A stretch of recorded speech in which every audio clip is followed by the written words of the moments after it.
tarde a todos vocês. Como esse vídeo é atemporal, então a gente geralmente cumprimenta o horário em que está fazendo. Então, estamos aqui com mais um vídeo da saga do frigorífico Vacariense nos campos de cima da serra e o milagre brasileiro, no canal YouTube História Legal, do regional para o universal.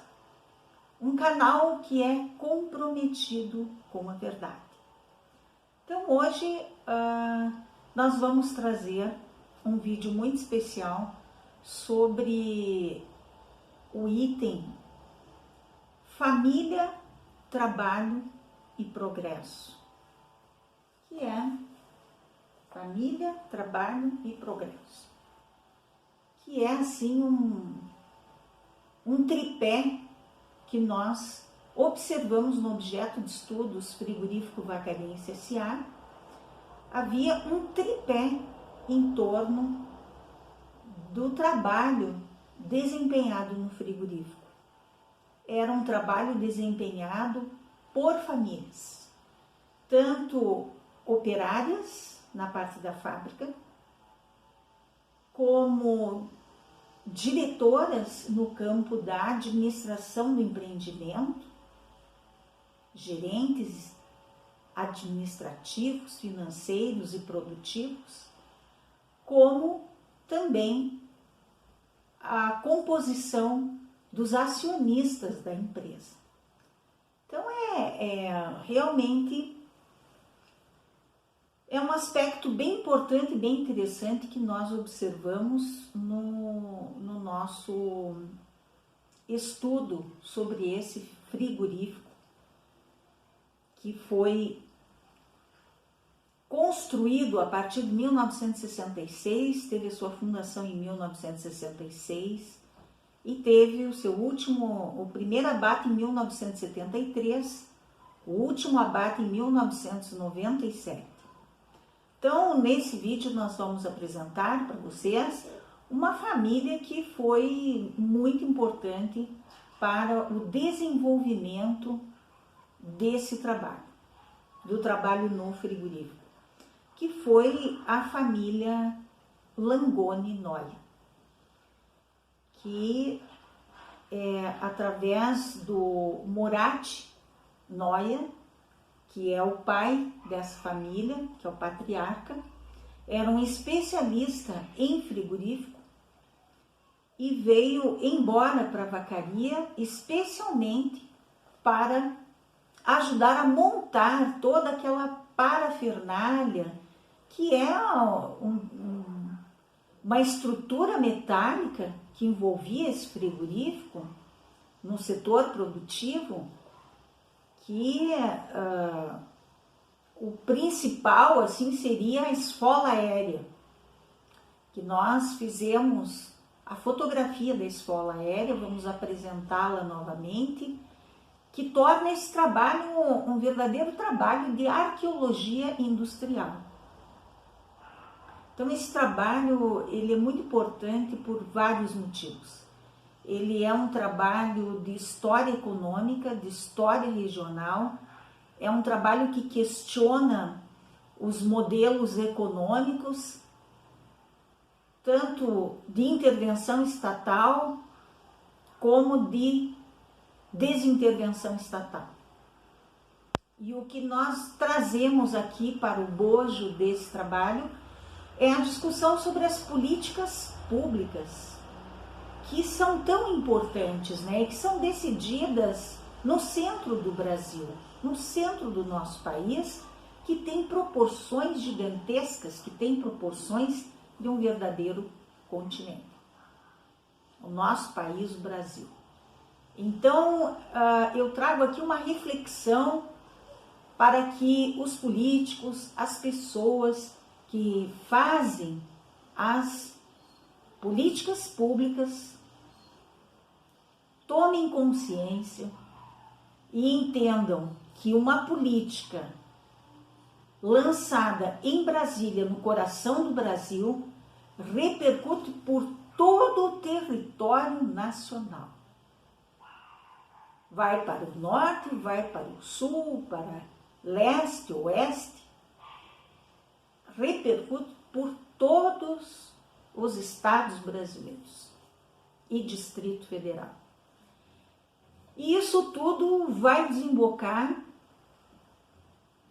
em consequências positivas ou negativas para toda a sua população. 215 milhões por aí. Não olhamos o último dado estatístico no IBGE, mas é em torno de 215 milhões de pessoas que vivem nesse país atualmente.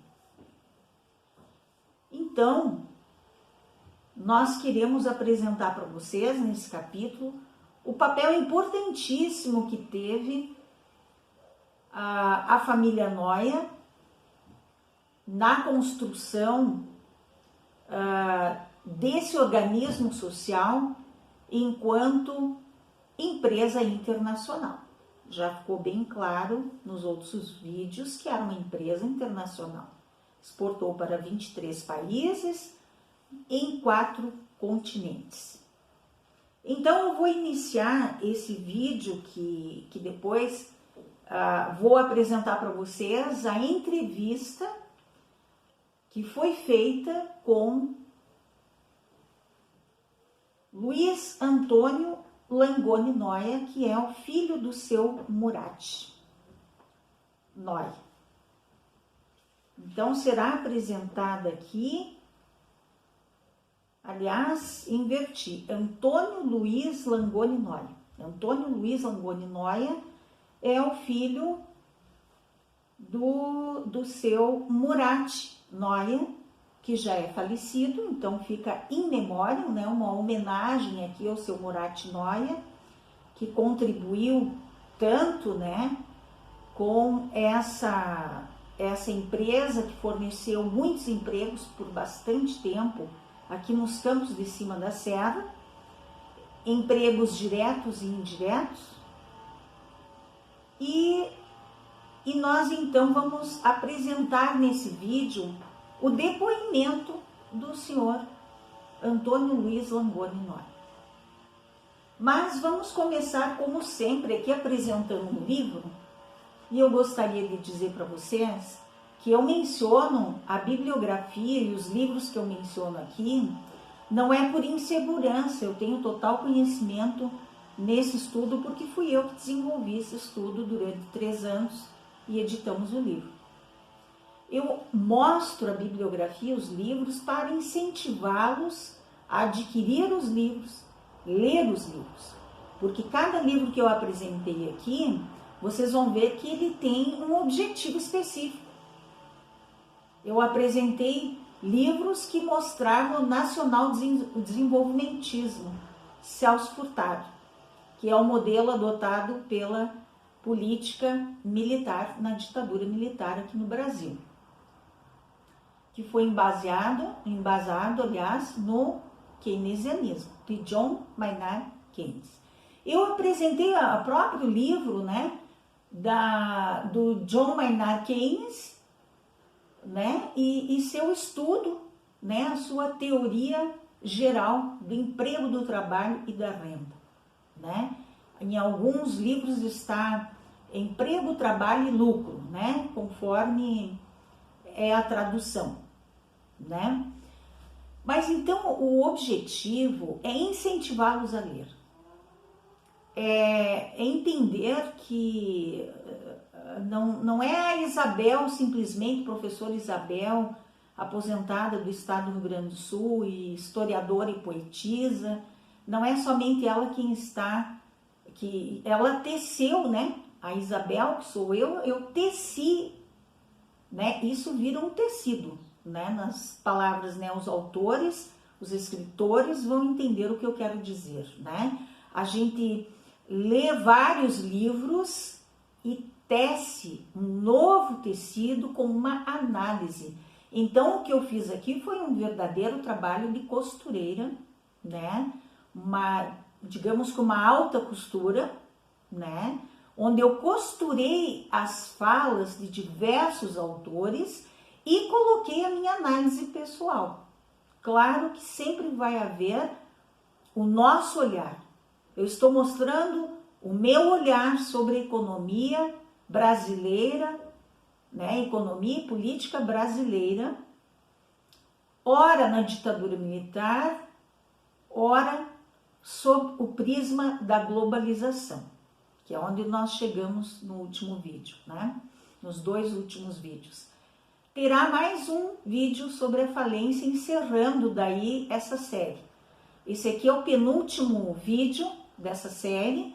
Haverá mais um encerrando a série do frigorífico vacariense nos Campos de Cima da Serra e o Milagre Brasileiro, 1964-1997.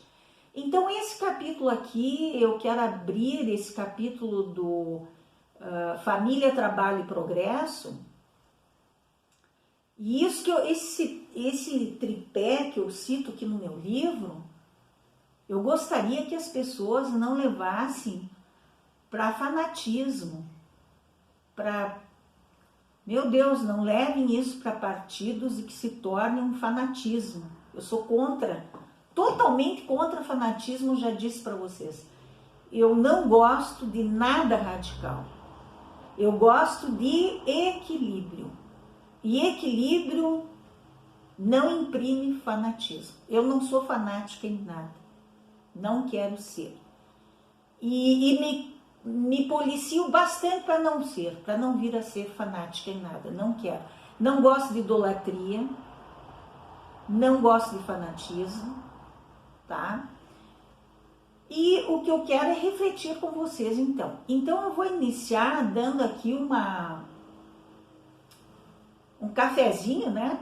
Para vocês não cansarem muito, eu vou ler um trechinho, como sempre, desse livro aqui maravilhoso, A Gramática Política do Brasil, Clientelismo e Insulamento Burocrático. Eu já citei para vocês e ele estava ali na pirâmidezinha quando eu tinha ali a pirâmide de livros, né? Não coloquei mais ali porque essa minha prateleira, ela é meio frágil, né? Poderia despencar com a quantidade de livros que foram utilizadas para fazer essa dissertação de mestrado. E como o objetivo desses vídeos também é dar um exemplo de como foi construída essa dissertação de mestrado para os mestrandos, né, que venham a ter acesso a esses vídeos, inclusive nas tags ali, eu sempre coloco nas tags do vídeo, eu coloco dissertação de mestrado, para que as pessoas acessem e vejam como foi construída essa dissertação, que obteve muito sucesso. Muitos livros foram vendidos no frigorífico, não aqui pelo canal. Na verdade, muitos livros foram vendidos mais no marketing boca a boca, no lançamento do livro. Agora, quando eu pensei em abrir o canal, inclusive a dona Vera Bate dos Santos, quero agradecer imensamente, adquiriu mais livros para doar para os seus netos agora.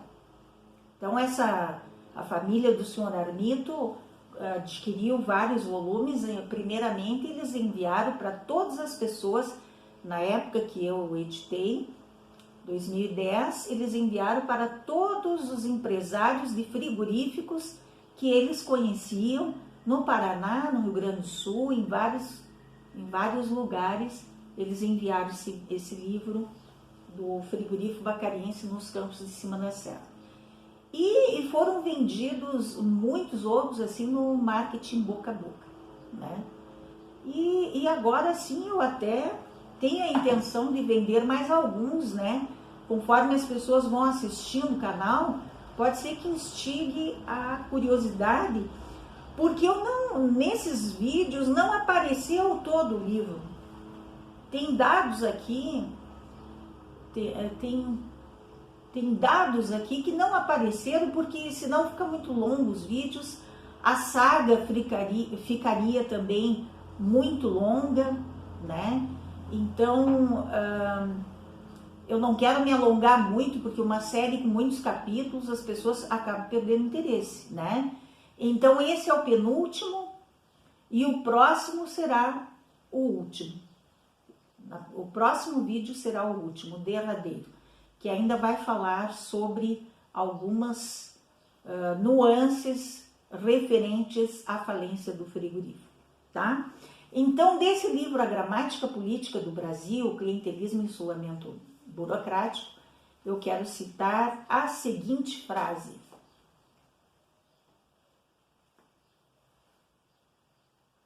o Brasil pertence ao grupo de países que adotaram nos últimos 50 anos uma economia capitalista moderna e internacionalizada. Países que procuram implantar uma ordem capitalista moderna têm de criar novas instituições. A operação de um sistema capitalista moderno exige comportamentos individuais e institucionais compatíveis com a lógica da produção econômica. A moderna ordem econômica capitalista penetra em todas as esferas da vida social e estende-se a outras instituições. A lógica do mercado torna-se a regra predominante para a organização da vida política e social, e os comportamentos individuais também são embutidos na lógica da produção econômica.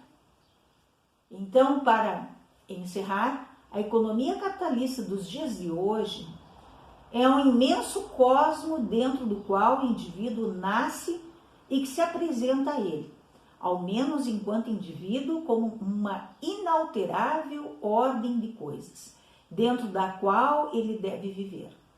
Força o indivíduo na medida em que este está envolvido no sistema de relações de mercado, a adaptar-se a normas capitalistas de ação. O empresário que ao longo prazo age contra essas normas será inevitavelmente eliminado do cenário econômico, da mesma maneira que o trabalhador que não possa ou se recuse a adaptar-se a elas será atirado à rua sem trabalho.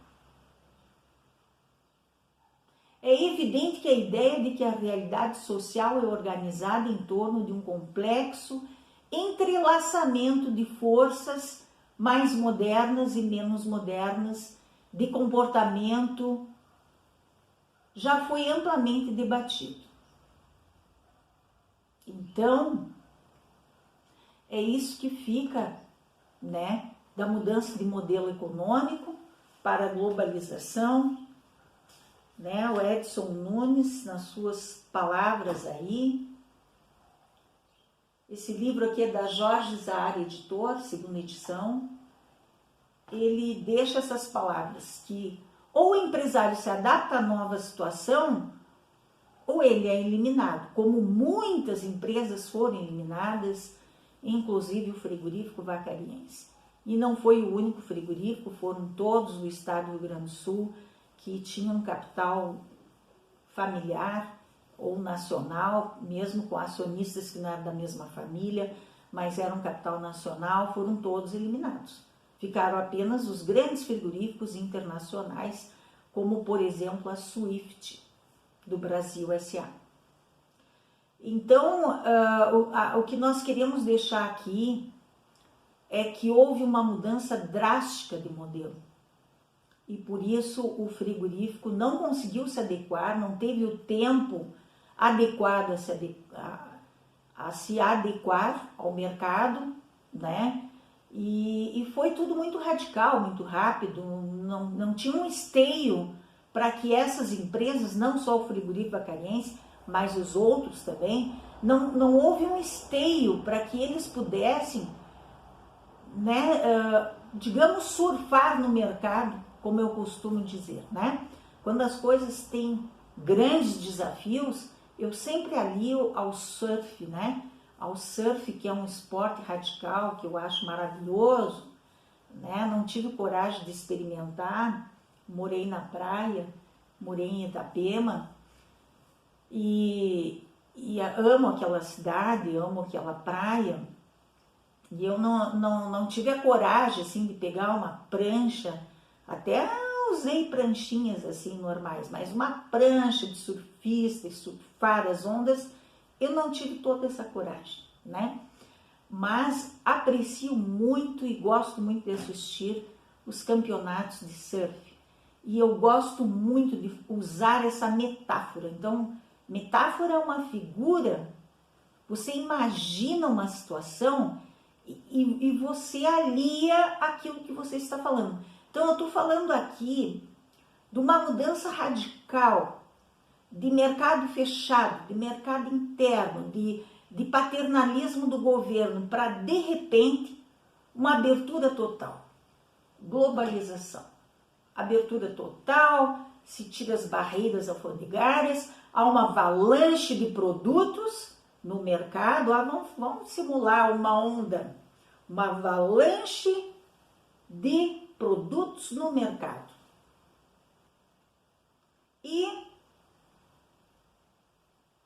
o frigorífico não está acostumado a concorrer com essa quantidade de carne congelada a preços módicos.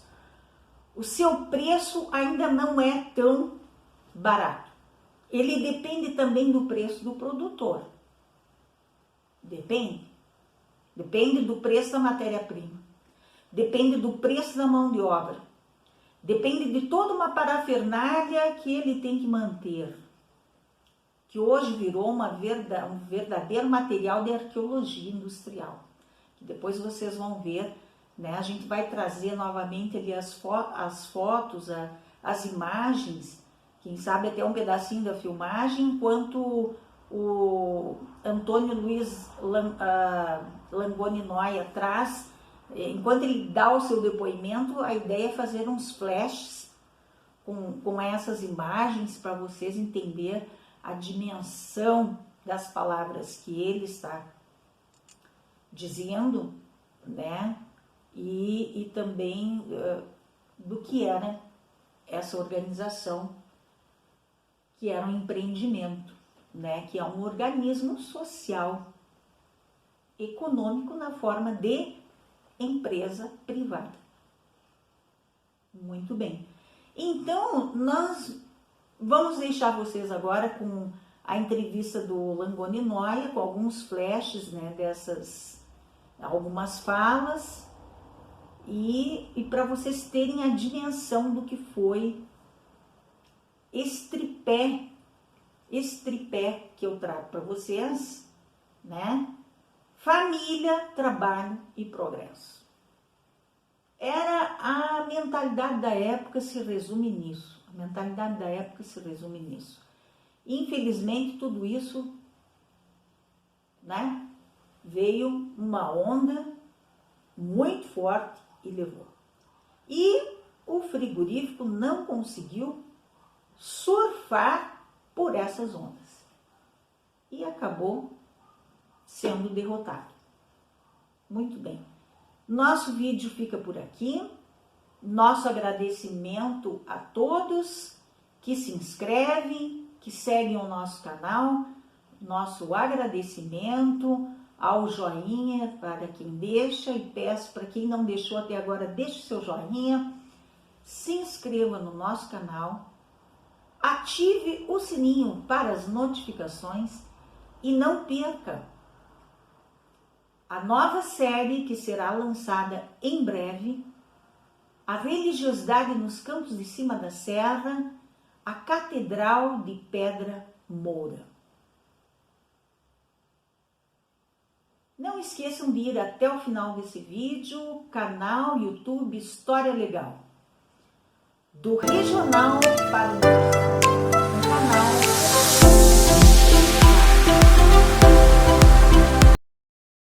A saga do frigorífico vacariense.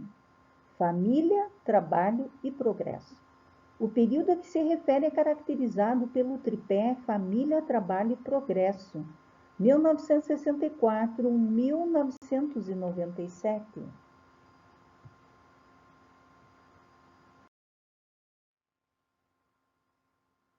Em acordo com os depoimentos que a organização foi feita em torno de 3 famílias, Santos, Sartori, Noia, as 2 primeiras entrando como capital, e trabalho, e a terceira com trabalho especializado.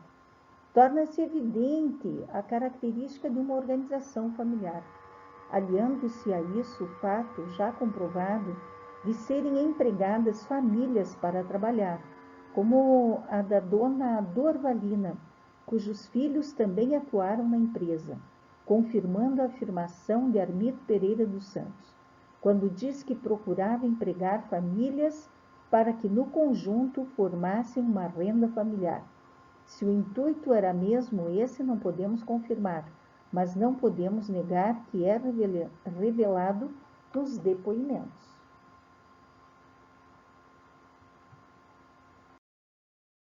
A mentalidade da época estava voltada para duas premissas essenciais. A família é a célula máter da sociedade e o trabalho dignifica o homem. Labor omnia vincit. O trabalho tudo vence. É lema inscrito na fachada de uma das mais antigas escolas da cidade, a Escola Estadual de Ensino Médio Padre Efrem, situada em frente à Praça Daltro Filho, no centro da cidade. Essas premissas emergem na análise dos relatos dos antigos funcionários, como, por exemplo, no depoimento de Antônio Luiz Langoni Noia. Em sua fala, destacam-se dois elementos fundamentais: família e trabalho. Vejamos. Uma coisa que eu sempre digo, às vezes, para o pessoal, é que nem você tomar cachaça. Você se apaixona num determinado momento e já vinha no sangue da própria família. Meu pai sempre trabalhou em frigorífico. Você consegue transmitir para o grupo. Na época, o pessoal era unido para trabalhar. Se tivesse que trabalhar até 10 horas da noite, ia. Existia essa sintonia com o grupo de trabalho. Antônio Luiz Langoni Noia. O Moratti tinha muita prática, inclusive trabalhou muitos anos na Swift Armour.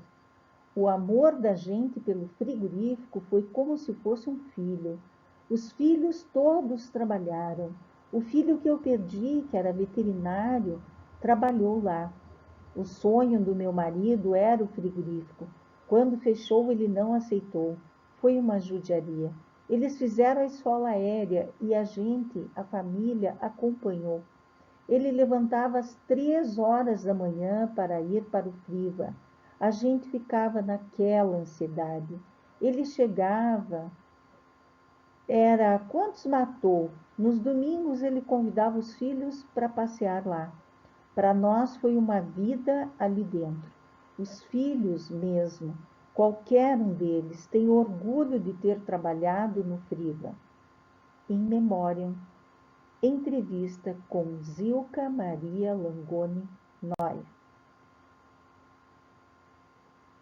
O senhor Antônio Luiz Langoni Noia foi funcionário do frigorífico Vacariense S.A., sendo que trabalhava na área dos recursos humanos da empresa. Então ele vai discorrer acerca da origem do Friva e alguns detalhes históricos, principalmente em relação à vivência do senhor Moratti Noia, que seria o pai dele, uma das pessoas que veio de fora para ajudar a montar o frigorífico Vacariense S.A.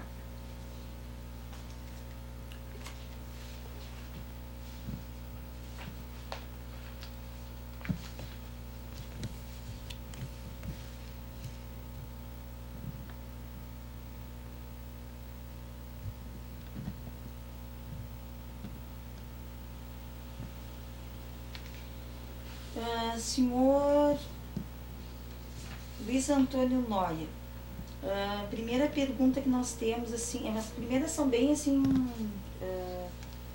normais, depois a gente vai entrando na história. O senhor, e quando o senhor veio de lá? Em fevereiro de 1973. Quando o senhor foi admitido na empresa Friva? Em fevereiro de 73 a gente já veio de Tupanciretã para começar os trabalhos no Friva. Quem veio de Tupã-Seretã, o senhor e a família, ou somente o senhor ia trabalhar no frigorífico? Não, primeiramente em agosto de 1972 veio meu pai para fazer a parte final de acabamento, para início dos trabalhos operacionais do frigo. E em fevereiro de 73, então, transferiu toda a nossa família para a vacaria. Esse trabalho de acabamento que o senhor disse se refere ao quê? A parte final, né, de manutenção, de organização da parte operacional, que é a parte de máquinas, o pessoal que ia trabalhar, para preparar pessoal, né? O contexto todo da empresa. Mais na parte da produção ou da administração? Na parte produtiva. Então, no frigorífico propriamente dito. Isso. Quantos anos o senhor trabalhou no frigo? São duas fases. Eu trabalhei de 73 até 81. Depois retornei em 84 até 94. E o seu pai, quantos anos? O meu pai trabalhou um período que foi de 72 até meados de 80. Porque o meu pai, quando veio para cá, ele era funcionário do Ministério da Agricultura. Então ele se licenciou do Ministério da Agricultura para vir fazer esse trabalho como técnico no frigorífico. Porque ele já tinha trabalhado em Tupã-Seretã e em Júlio de Castilhos na montagem de uma escola aérea, que é o trabalho com o animal, com o boi pendurado, né? Então ele veio para fazer a parte técnica, e aí o Armito, proprietário na época, né, e até hoje, ele convidou o pai então para ficar trabalhando na empresa.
faziam no chão, né? Sim.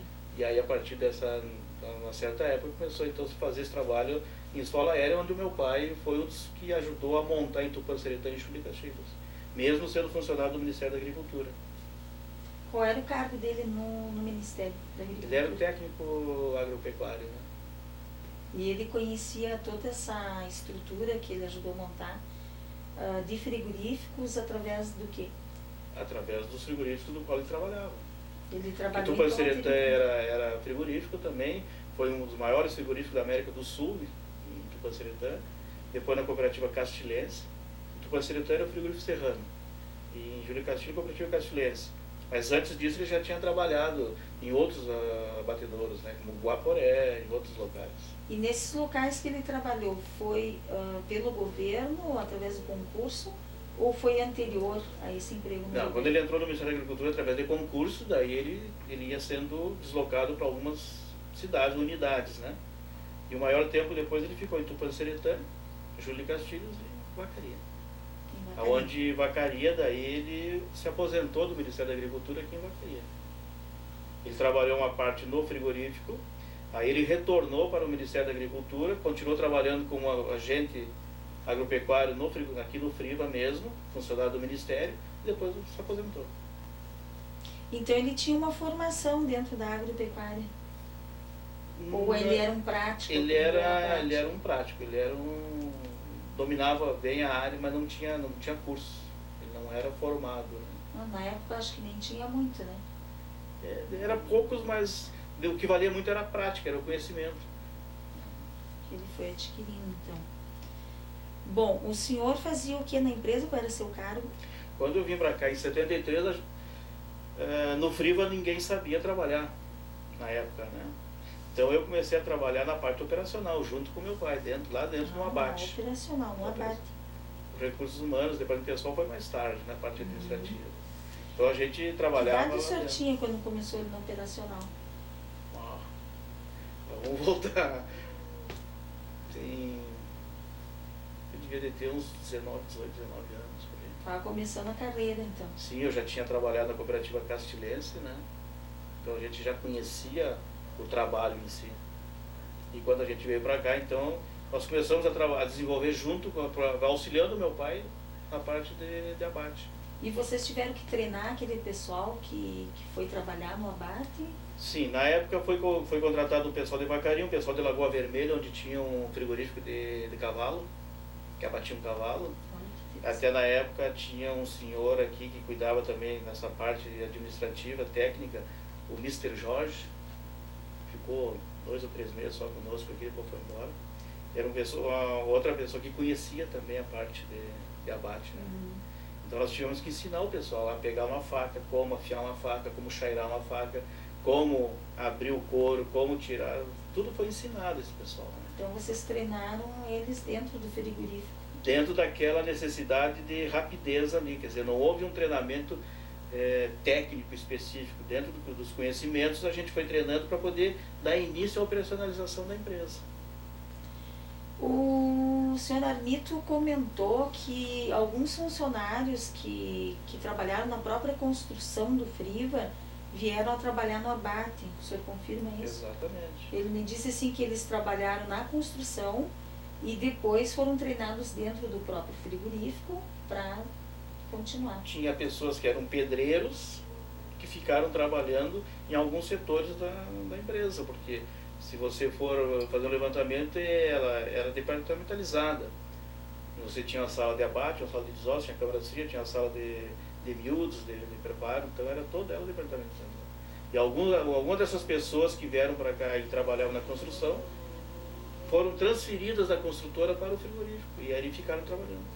Com base a construtora, qual foi a construtora que construiu o frigorífico, ou se alguma começou, outra continuou? Olha, do que eu sei, era o pessoal, o seu Manuel Brito, era o construtor, e era a construtora Santa Paula, se não me engano, na época o nome da construtora, que era também do aquele senhor, ainda tem construtora dele, dos filhos? Tem os filhos, né? Os filhos dele ainda continuam. Os filhos continuam. E essa Santa Paula, ela era construtora de onde? Era do Armito mesmo, né? Foi fundada essa empresa para construção. Para continuar construindo. E não sei se desde o início ou não, mas existia a construtora Santa Paula, que era que agregava todo esse grupo de trabalho. E que fizeram então a construção.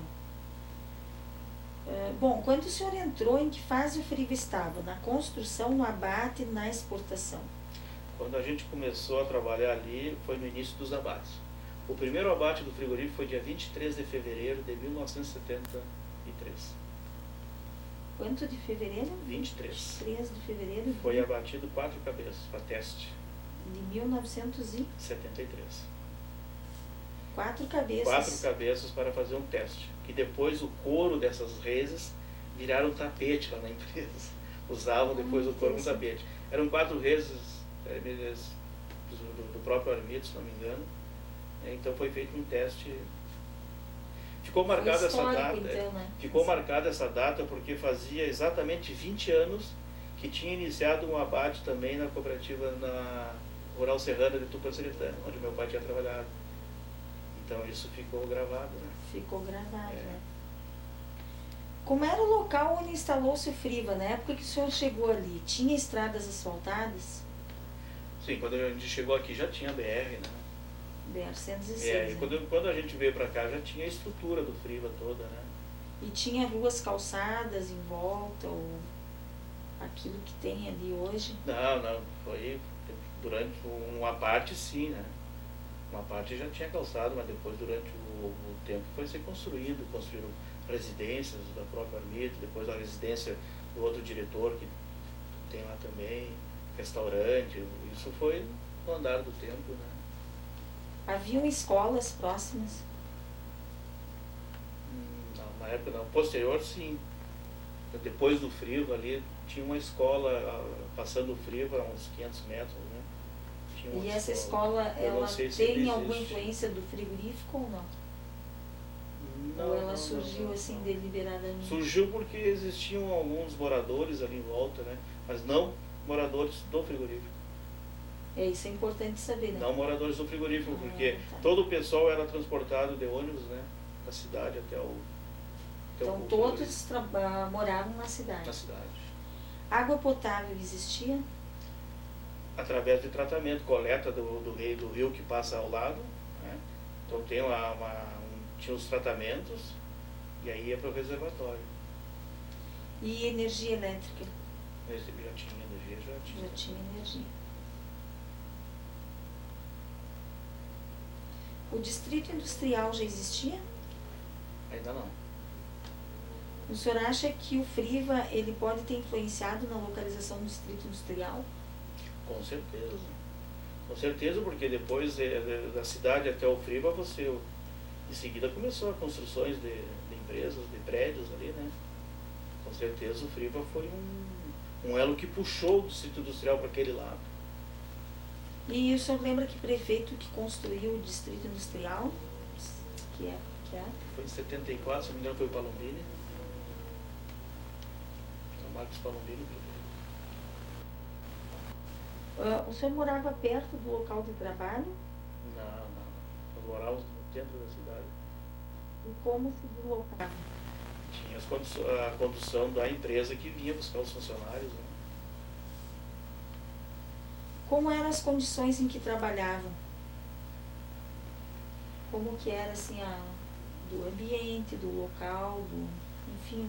Se você coisas comparar gerais, o tempo de né? 74 com hoje, é totalmente diferente. Até pela própria legislação, né? Naquela época você tinha um trabalhador que gostava do que estava fazendo, hoje é diferente. Hoje, para você segurar um trabalhador 20 anos numa empresa é muito, muito difícil. Naquela época o pessoal gostava de trabalhar. Na época a gente trabalhava além do horário e o pessoal não se incomodava. Porque você trabalha com produto perecível você não pode deixar ali em cima para outro dia você trabalhar. Então às vezes tinha que alterar o horário e ir até mais tarde. E o pessoal trabalhava tranquilo. No primeiro ano de 73 a gente fez uma exportação para a Grécia. Foi a primeira exportação do Friva. O proprietário... Foi em 73 isso? 73. primeira exportação do frio foi para a Grécia. Foi 100 toneladas. Tu lembra até das toneladas. Sim, porque 100 uma coisa toneladas, ficou parece. marcada, porque o proprietário da empresa dizia que nós não íamos atingir. Ah, ele achava que Pela vocês não- inexperiência do grupo. O grupo não sabia trabalhar, o grupo não sabia fazer um corte. Você preparar um colchão, preparar um alcatra, preparar um lombo. O pessoal não sabia, nós tínhamos que ensinar. E ele fechou essa exportação e a gente se Mas comprometeu. como é que ele conseguiu, assim, através do governo ou de outras influências? Não, Ou particulares, ele né? mesmo através de importadores. Né? Em Importador. contatos com importadores, ele fechou a exportação. E o Friva então começou a embalar para exportar. Só que ele tinha ainda Bem dúvida que a precoce, empresa... então. Sim, ele tinha dúvida que a empresa conseguia. Lógico que depois, nesse mesmo ano, veio outras pessoas trabalhar conosco, como o senhor João Damasceno, que era uma pessoa expert, que já conhecia. Então conhecia do trabalho de cortes, de carne, essas coisas também, E ele veio da onde, esse João Damasceno? de Tupanciretã. Ah, tá, veio de lá também. Veio né? daquela região também. E vocês que trouxeram eles, a sua família? Isso, foi meu pai que daí indicou ele para vir para cá. Ah, Assim como veio o Luiz Siqueira, que era o responsável pela oficina mecânica, também veio de lá para cá. Então, alguns pontos chaves foram de fora, né? Vieram de fora. E aí, nesse ano, a gente até comprou uma, assim, tipo, vamos dizer, no bom sentido, uma discussão com o proprietário da empresa, que nós íamos conseguir fazer. E ele sempre tinha aquela, não, vocês não vão conseguir, não vai dar, né? E a gente, até quando fechamos a exportação, a gente chegou para eles, ó, tá fechado. com o seu Armito isso, então. Seu amigo. Ah, então ele deve ter se admirado, né? Na Sim, época. porque ele achava que nós não íamos conseguir fechar. Pela inexperiência do grupo. Não pela capacidade do frigorífico, de abate, não. Sim. Mas pela inexperiência do É grupo. que eles estavam aprendendo ainda, né? Não tinha Exatamente. muita prática, mas foi válido, né? Bom, então, essas condições a gente pode considerar como boas, mais ou menos, ou ruim? Não, pode considerar como boas. Porque na época, inclusive, gerou emprego em vacaria, né? Mas assim, eu te pergunto assim, ó, o ambiente em si, não só de relações humanas, né? Pode até entrar algum detalhe de relações humanas, mas o próprio, os instrumentos que vocês usavam, né? As instalações, Não, tudo eram, vamos dizer assim, de primeira, para a época. era de primeira. Era né? de primeira, para a época era tudo instalações novas, né? Então, Essas lógico. instalações, o senhor lembra se foram financiadas pelo banco ou pelo É, governo? pelo que eu posso dizer assim, do que eu ouvi, algumas coisas que a gente também acompanhou na contabilidade a posterior, todo ele foi financiado, né? Pelo BNDES? Pelo BNDES.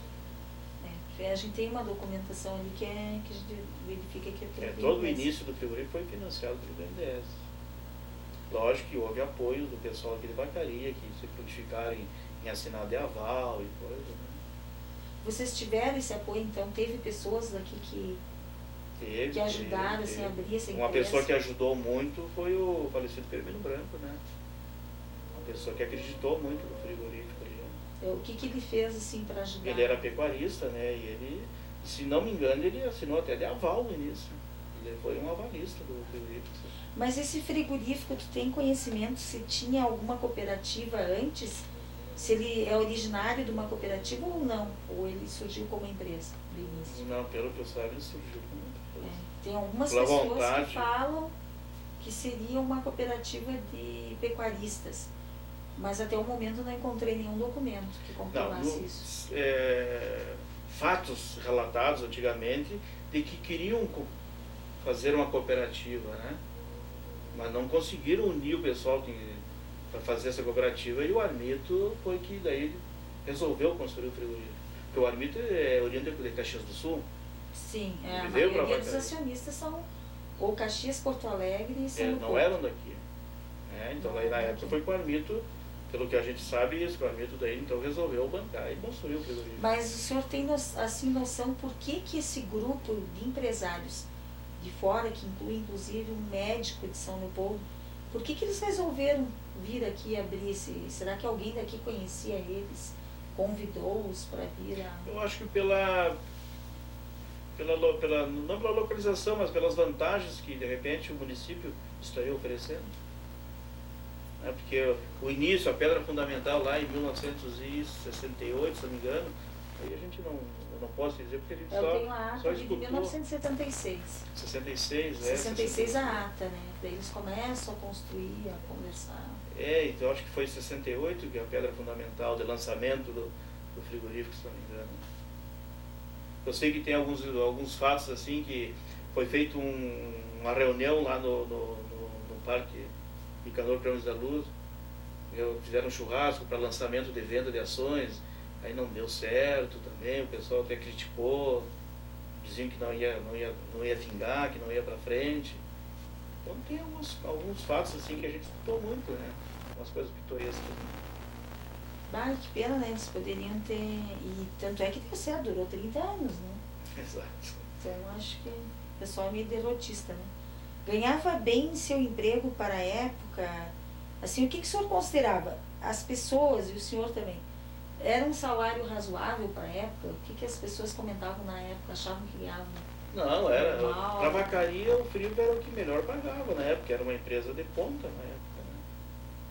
Então o salário era padrão para a época. Tinha, assim, algum respaldo trabalhar no Friva? Assim, ser funcionário do Friva, o que era, assim, chegar nas lojas, no banco? Tinha algum respaldo, assim? Você ser funcionário do Friva, visto? você era bem recebido. Porque era uma empresa de porte, era uma empresa que representava para a vacaria.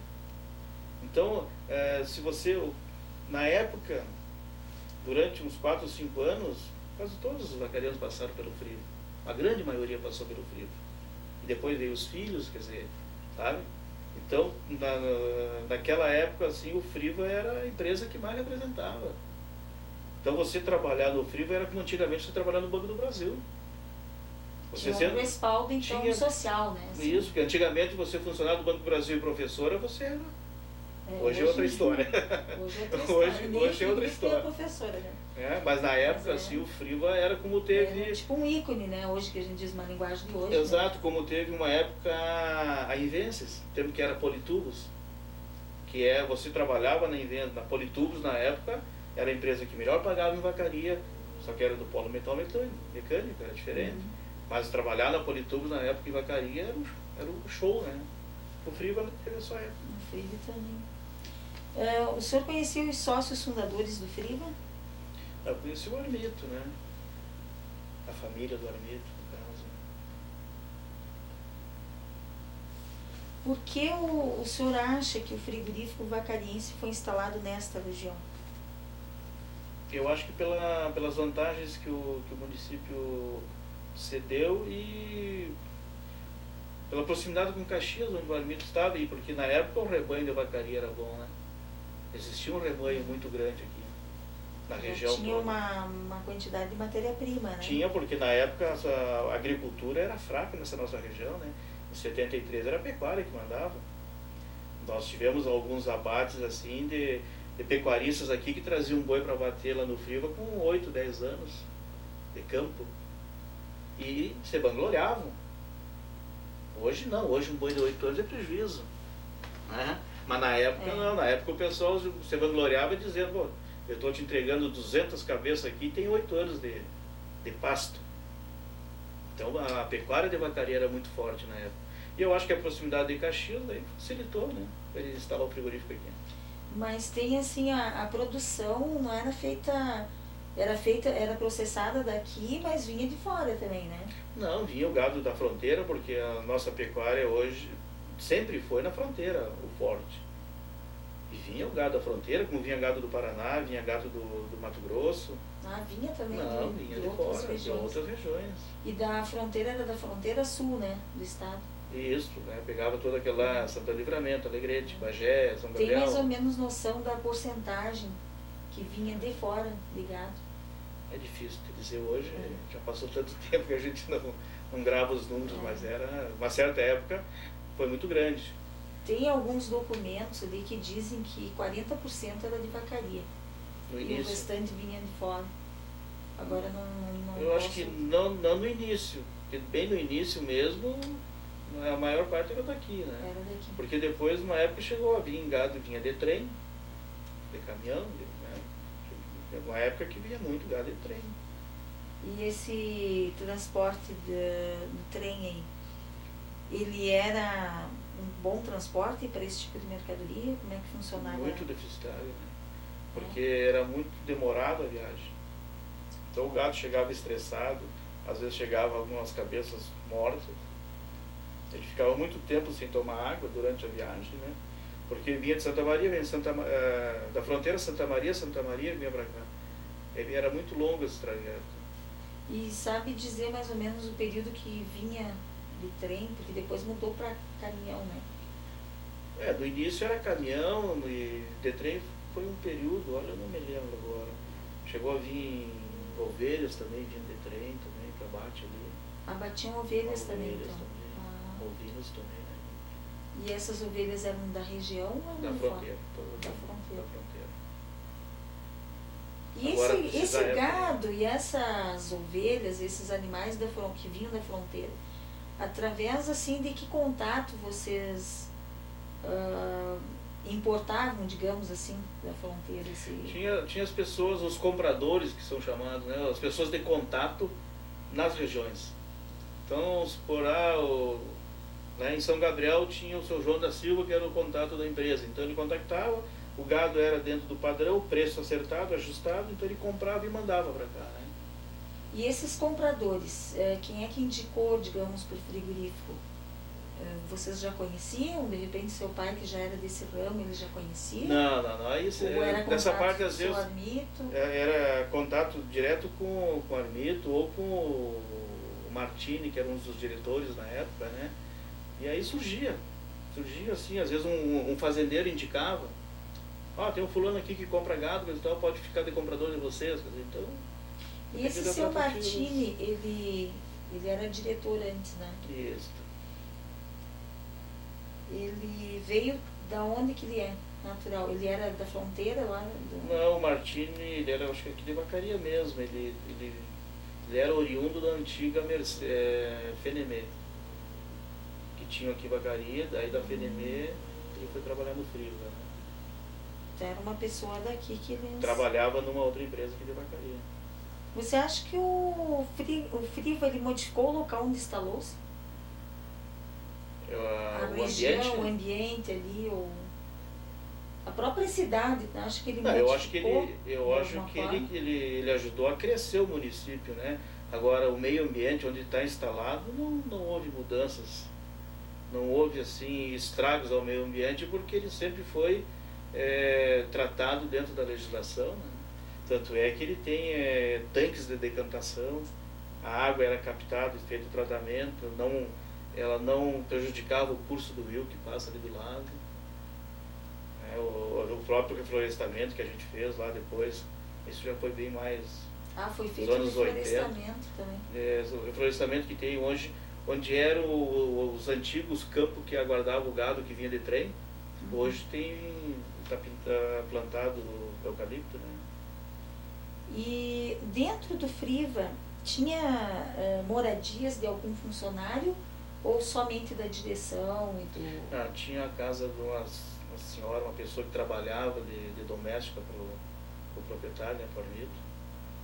E depois, um tempo mais, foi construído na divisa do Friva com os trilhos da rede ferroviária, onde a gente tinha um chiqueirão que criava porco, gado de leite, né? Aí tinha uma moradia de uma pessoa que morava lá. Mas ele era funcionário do Friva também? Funcionário do Friva. O que ele fazia? Assim, ele tomava conta desse local? Não, é que ele trabalhava no Friva na parte do recolhimento do gado para o abate, das mangueiras ali. Então ele era mais da parte de fora, externa do Friva ali, né? Tomava conta do gado que chegava. Aí eu tinha que recolher o gado para as mangueiras, fazer todo aquele trabalho até o brete para... Seria tipo um capataz, assim? Não, um funcionário normal do Friva, só que a função dele era aquela ali, né? Era cuidar daquela parte bovina ali, dos bovinos, né? Biografia. Almeida Isabel Carneiro de O Frigorífico nos Campos de Cima da Serra e o Milagre Brasileiro, 1964-1997. Méritos. 2010. Nunes, Edson. A gramática política do Brasil. Clientelismo e insulamento burocrático. Jorge Zahar, Rio de Janeiro, segunda edição, em 1997. Imagens. Filmagem Friva, Sr. Clodomiro Martins. Direção Isabel Carneiro de Almeida. Entrevistado Antônio Luiz Langoni Noia. Entrevistadora Isabel Carneiro de Almeida.